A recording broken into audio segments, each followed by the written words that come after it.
radio stations in the UK in the 1970s. Let's look at some pirates. 1970, this one came on air. It was called Capital Radio, or Radio Capital. Well, this is quite an unusual one. It was set up by a Canadian called Tim Thomason. In 1965, he put a company together called the International Broadcasting Society, and he thought he was going to change the world with this. I think the ship was called the King David, so I think it was sort of like the David and Goliath, where he thought this is going to change the world. It was destined with problems. There was a bad accident on there. One of the ship workers lost his foot, I think it was. The antenna kept falling down. What was unique about the station was that it didn't play pop music. The owner, Tim Thomason, didn't like pop music.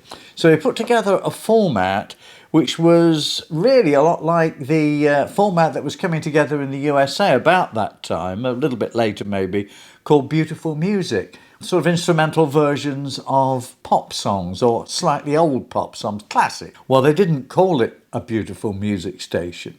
They just played this sort of lift music. I can remember hearing it. Very interesting concept, really. I think one of the other fascinating things about this radio station is its antenna system. It had this massive loop system. I mean, look at that for an antenna.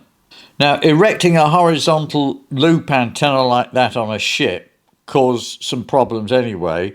The loop was supported by guide wires from the central mast, but it was too wide to get through any ship canals, so they had to arrange a system where it could be let down to get through the canals to get out to sea in the first place.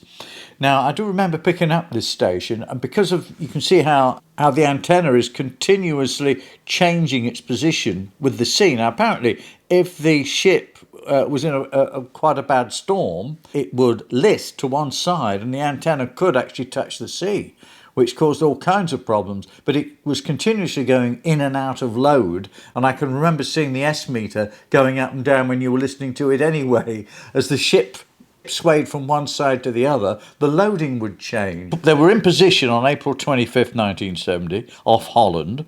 The gale damaged the antenna, and so they had to go back. Test transmissions finally started May 1st on 1115 kilohertz at 269. Let's listen to a little bit. Bij het begin van de lange toon is het 10:30 precies.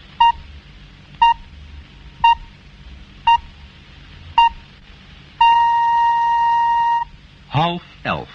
Tijd voor een kopje koffie met Capital Radio. We'll be back with another interesting station, I hope, for you to have a look at next time. Thanks for watching. This has been a Long in the Tooth television production.